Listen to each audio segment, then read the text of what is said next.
దీపిక చెప్పు. ఎక్కడున్నావు సూర్య? ఆఫీస్లో ఉన్నాను, చెప్పర్లేదు. వాట్సాప్లో ఫోటో పంపించావు కదా, ఆ వ్యక్తి కనిపించాడు.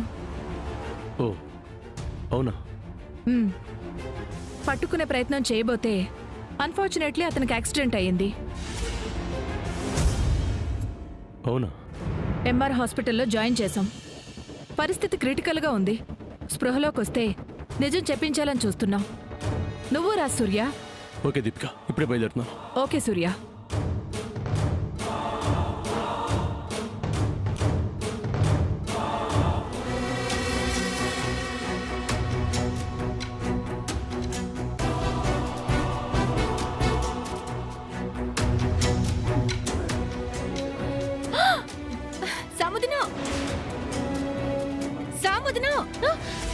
ఏంటి సాముదినా, స్టవ్ మీద కూర పెట్టి పరధ్యానంలోకి వెళ్ళిపోయావేంటి? కూర మాడిపోతుంది. కూరదేముంది పద్మదినా, నా జీవితమే మాడిపోతుంటే. ఏమైంది? ఇంకా సామాన్య గురించి ఆలోచిస్తున్నావా? అవును పద్మదినా, అది అక్కడికెళ్ళి ఏం చేస్తుందో ఏంటో అని టెన్షన్ గా ఉంది. అది ఏం చేస్తుందో నాకు తెలిసే వరకు నాకు మనశ్శాంతిగా ఉండదు. పద్మదినా, ఒక పని చేయనా? కోటేశ్వర అంకుల్కి ఫోన్ చేయనా? పాపం వద్దులే సాముదినా, మీ ఇద్దరి మధ్యలోకి మాటి మాటికి ఆయన ఎందుకు లాగి బాధ పెట్టడం? అసలే వయసు అయిపోయిన మనిషి, టెన్షన్ తట్టుకోలేక ఏదైనా అయిందనుకో అదో పెద్ద తలకే నొప్పి. వద్దు, ఆయన వదిలే. పోనీ నేనే వెళ్ళనా? నువ్వు ఆఫీస్కి వెళ్తావా? ఏమని చెప్పెళ్తావు? సూర్య నేను అక్కడ చూశాడు అంటే ఇంకేమైనా ఉందా? నన్ను అనుమానించడానికే వచ్చింది అని ఫీల్ అవుతాడు. ఆయన మాత్రం వేరేలా ఫీల్ అవ్వడం కరెక్టా? సూర్య సంగతి మనకు తెలుసు కదా సాముదినా, భయం ఎందుకు? మగాల్ని అంత ఈజీగా నమ్మకూడదు పద్మదినా. అందులో సామాన్య గురించి మనకు తెలుసు కదా, టెన్షన్ ఉండదా పద్మదినా? అలా అని కాదు, నువ్వు ఆఫీస్కి వెళ్ళడం మాత్రం వర్కౌట్ అవ్వదు, గొడవే అవుతుంది. అదే నిజమే. వర్క్ లో నుంచి తీసేశాక నేను మాత్రం ఏ మొహం పెట్టుకుని వెళ్ళగలను? ఇంకేం చేయాలి?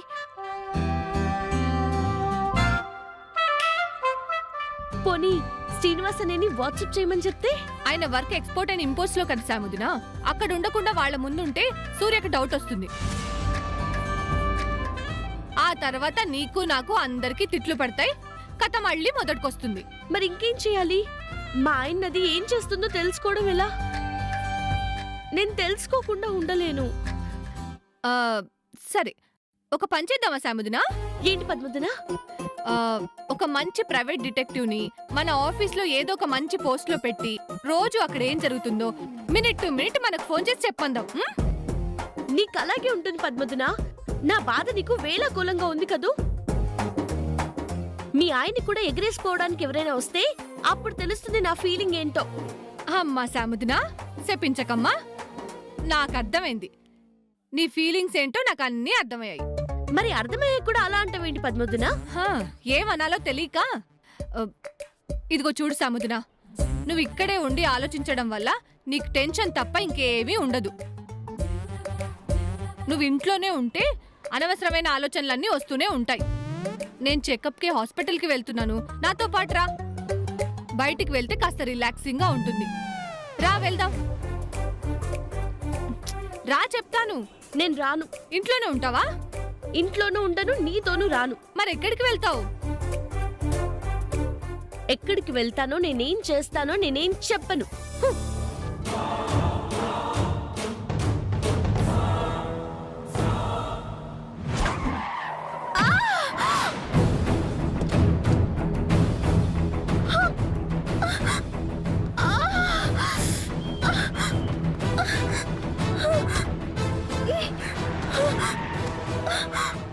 మేడం, నొప్పిగా ఉందా?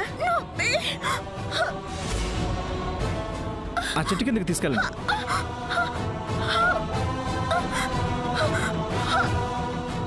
చూసుకుని కదండి కారు నడిపేది. ఆవిడ సడన్ గా వచ్చారండి, నేను చూసుకోలేదు. ఎందుకు చూసుకుంటారు? కారులో వస్తుంటే రోడ్డు మీద జనాలు కనిపించరు కదా. అలా మాట్లాడతారేంటి? తప్పు నాదొక్కడదే కాదు. డబ్బున్నోడికి ఎప్పుడు తప్పు కనపడదులేండి. చూడండి, ఏదో మాట్లాడాలని నోటుకొచ్చినట్టు మాట్లాడకండి. ఇప్పుడు ఆ అమ్మాయికి ఏం జరగలేదు కదా? ఎందుకు జరగలేదు? కాలు పట్టుకొని గిలగల కొట్టుకుంటుంటే కాలు విరిగినట్టు చూడండి. ఏమ్మా, కాలు విరిగిపోయిందా? నాకు తెలియదండి, కాలు మాత్రం చాలా నొప్పిగా ఉంది. అమ్మా, మీరేం భయపడకండి, ఏమీ కాదు. నేను హాస్పిటల్కే వెళ్తున్నాను. నాతో రండి, ట్రీట్మెంట్ చేపిస్తాను. ఏ హాస్పిటల్ అండి? MR hospital. అది ఎక్కడ ఉందండి? ముందు ఇక్కడ ఉన్న హాస్పిటల్కి తీసుకెళ్ళండి. సరే, కొంచెం ఆ అమ్మాయిని కార్ సీట్లో కూర్చోబెట్టండి. అలాగేనండి. రండి. రండి. పట్టండి, జాగ్రత్త.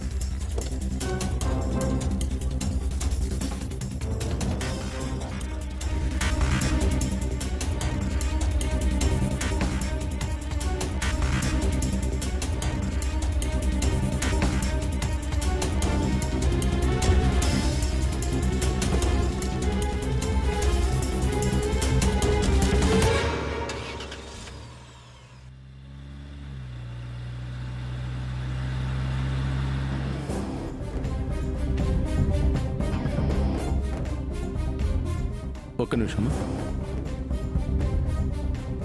ఎక్స్క్యూజ్ మీ, ఎస్ తన కాలుకి దెబ్బ తగిలింది. ఆర్థోపెడిషన్ కలవాలి.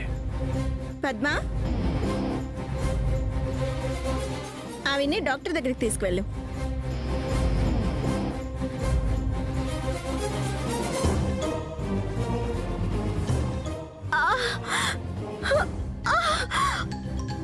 డాక్టర్, చిన్న యాక్సిడెంట్, కొంచెం అర్జెంటుగా చూడండి.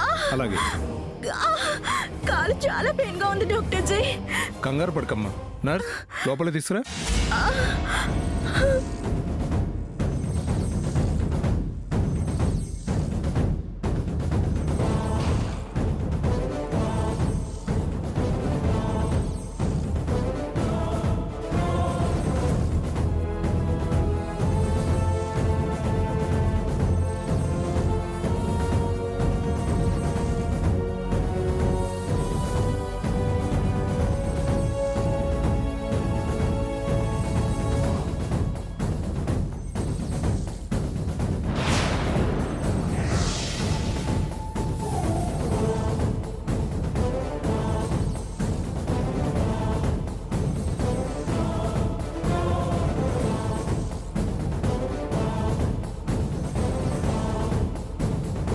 డాక్టర్, ఫ్రాక్షన్ ఏం కాలేదండి, కాలు బెనికిందంతే.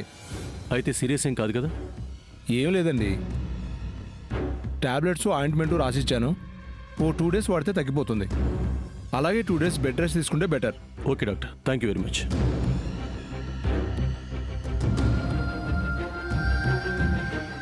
నేను మెడిసిన్స్ తీసుకొస్తాను.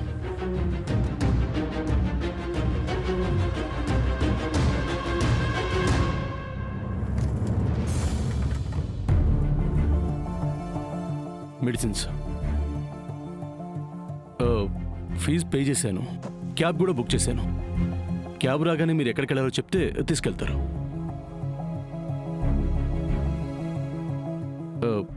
ఈ డబ్బులు మీ దగ్గర ఉంచండి. వెళ్ళొస్తాను.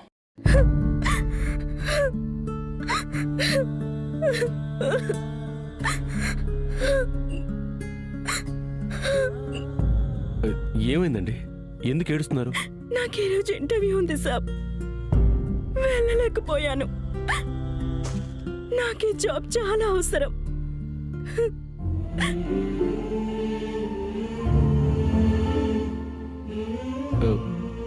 Don't worry, me interview miss అవడానికి నేనే కదా కారణం.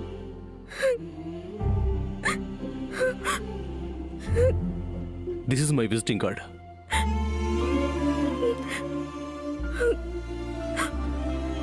మీకు క్యూర్ అయ్యాక ఒకసారి ఆఫీస్కి రండి, నేను జాబ్ ఇస్తాను.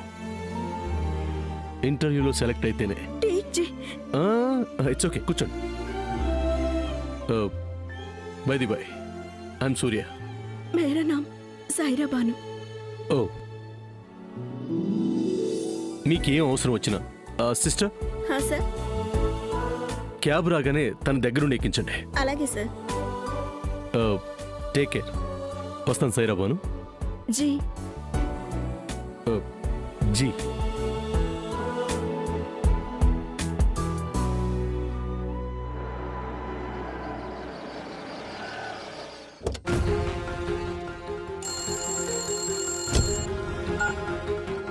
దీపిక, నేను హాస్పిటల్కి వచ్చాను. ఐసీయూ వార్డ్ దగ్గర ఉన్నాను. రా సూర్య. ఓకే, వస్తున్నాను. ఏమైంది దీపిక? సూర్య, వాడు చనిపోయాడు. నిజం తెలుసుకోవచ్చు అనుకున్నాను, కానీ కుదరలా. ఒక్కోసారి అట్లానే అవుద్ది. ఇవన్నీ నాకు అలవాటే. నీకే బాధగా ఉంటది అయినో. నెక్స్ట్ ఏంటి? నీకు చక్రధర్ మీద డౌట్ ఉంది కాబట్టి నీ మీద జరిగిన అటాక్ గురించి చక్రధర్నే ఎంక్వైరీ చేద్దాం అనుకుంటున్నాను. నువ్వేమంటావ్?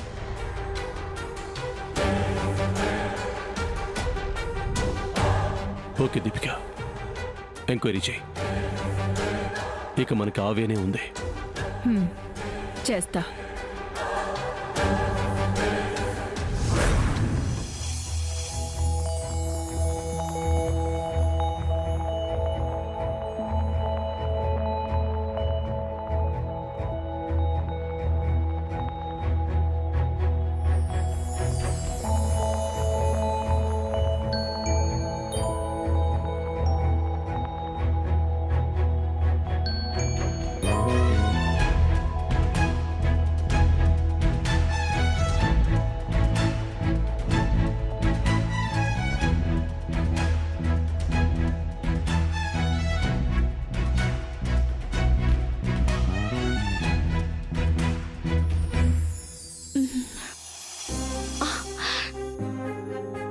ఈరోజు బావ నాకు పుల్లేసుకొనిచ్చాడు.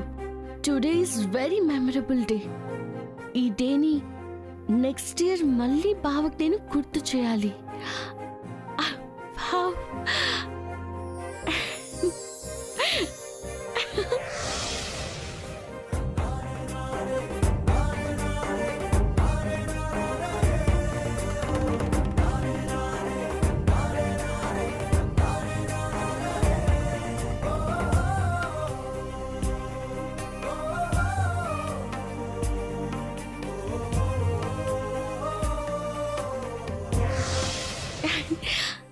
ఈరోజు బావ నాకు పుల్లేసుకొనిచ్చిన రోజు కదా. నిజమే, అప్పుడే 1 year అయిపోయిందా? రిమైండర్ పెట్టి మంచి పని చేశాను. అప్పుడు నా బావ నా కోసం పుల్లేసుకొనిచ్చాడు. ఇప్పుడు ఎదురు రూమ్ లో గుర్రు పెట్టి నిద్రపోతున్నాడు. 1 year లో ఎంత చేంజ్. అంతేనండి, చూస్తున్నారుగా. ఇదే నిజం. లవర్ గా ఉన్నప్పుడు చేసే రిస్క్లో మ్యారేజ్ అయ్యాక చెయ్యరు. అప్పుడు అడక్కపోయినా కొండ మీద కోతినైనా తీసుకొస్తారు. కోతి లేకపోతే వాళ్ళే కోతిలా యాక్ట్ చేస్తారు. ఇప్పుడు అడిగినా పక్కనున్న ఫ్లవర్ ని కూడా కోసివ్వరు. అట్లీస్ట్ హాయ్ అని కూడా చెప్పరు. ఎంత మెమరబుల్ మూమెంట్. అది మర్చిపోయి గదిలో పడుకున్నాడు. ఎంతైనా ఇప్పుడు స్వీట్ మెమరీని గుర్తు చేసుకుంటున్నానంటే ఆ గిఫ్ట్ నాకు ఇచ్చింది బావేగా. బావ నాకు ఇచ్చిన గిఫ్ట్ని నేను బావకి ఇవ్వాలి. ఇస్తాను.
మామూలుగా పడుకోలేదుగా. సూయి లేదు, సాయి లేదు. బీడీసాడా ఏంటి?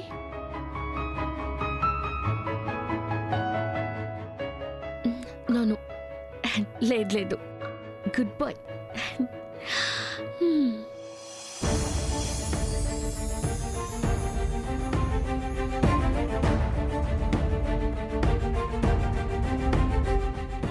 ఆ మొహం చూడు ఎంత అమాయకంగా ఉందో.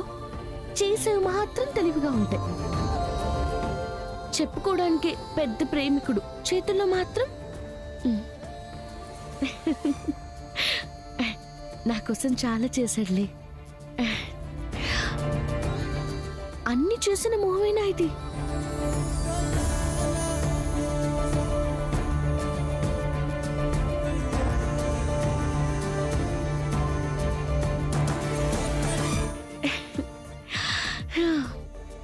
అవతల నేను పడుకునుంటే నువ్వు రిమైండర్ పెట్టుకొని గుర్తు చేసుకుని పుల్లేసి పట్టుకుని నా దగ్గరకొచ్చి ప్రేమగా నన్ను నిద్ర లేపి ఆప్యాయంగా పుల్లైస్కి నేటితో 1 year అయిందని చెప్పి ఓ ఐ లవ్ యూ అని ఓ కిస్ ఇచ్చి పుల్లైస్ని నాకు ఇవ్వాల్సింది పోయి మొత్తం రివర్స్ చేసి నన్ను రప్పించావు. నిన్ను గుర్తుతో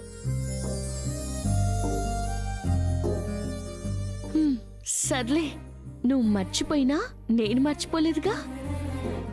ఆ ఎక్స్పీరియన్స్ ని నేను ఫీల్ అయ్యేలా చేసింది నువ్వేగా. నేను పొందిన ఆనందాన్ని నా ద్వారా నువ్వు పొందాలి. ఈసారి నేను పుల్లైస్ తెచ్చి నిన్ను నిద్రలేపి సర్ప్రైజ్ చేస్తాను. అప్పటి వరకు ఇలాగే పడుకో, వెంటనే వచ్చేస్తాను. ఓకే?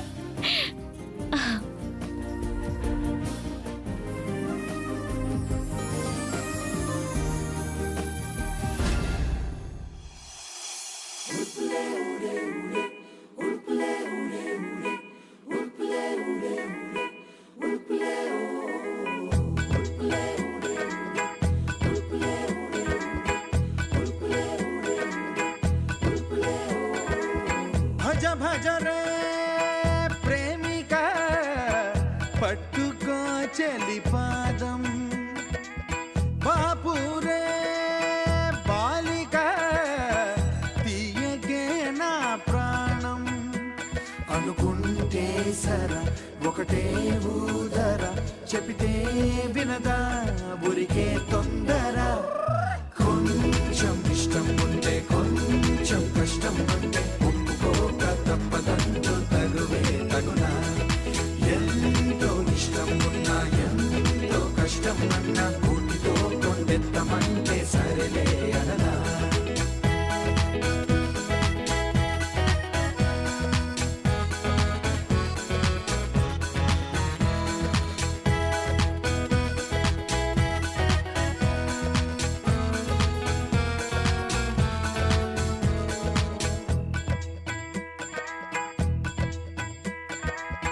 అనగనగా చాలిక సాగని మనగాధ, ఎంతకీ తేలదా ఏమిటి యమ బాధ.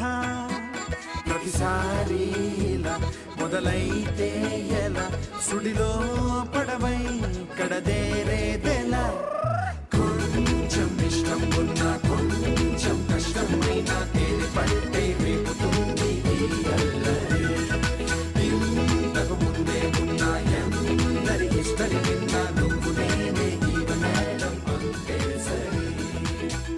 హ, ఏంటి ఒక్క పుల్లైస్ బండి కూడా కనిపించడం లేదు? లాస్ట్ టైం పుల్లైస్ కోసం బాగా తిప్పలు పడినట్టు ఇప్పుడు నేను పడాలా? ఎక్కడున్నారయ్యా బాబు? ఓహ్.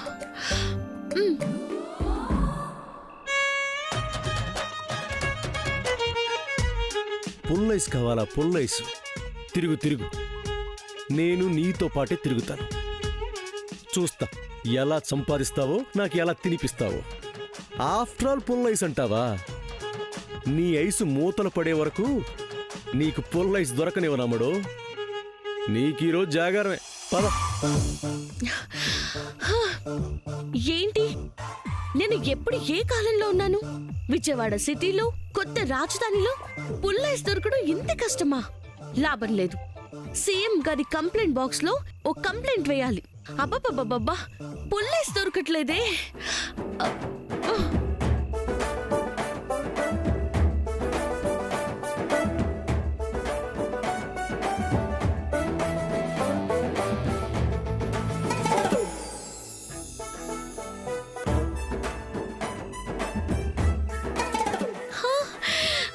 కనిపించావా? నా బాధని చూడలేక కనిపించావా? నువ్విక్కడే ఉన్నావని నిరూపించావా? చాలు, నాకీ సంవత్సరానికి ఇది చాలు. వస్తున్నా, వచ్చేస్తున్నా.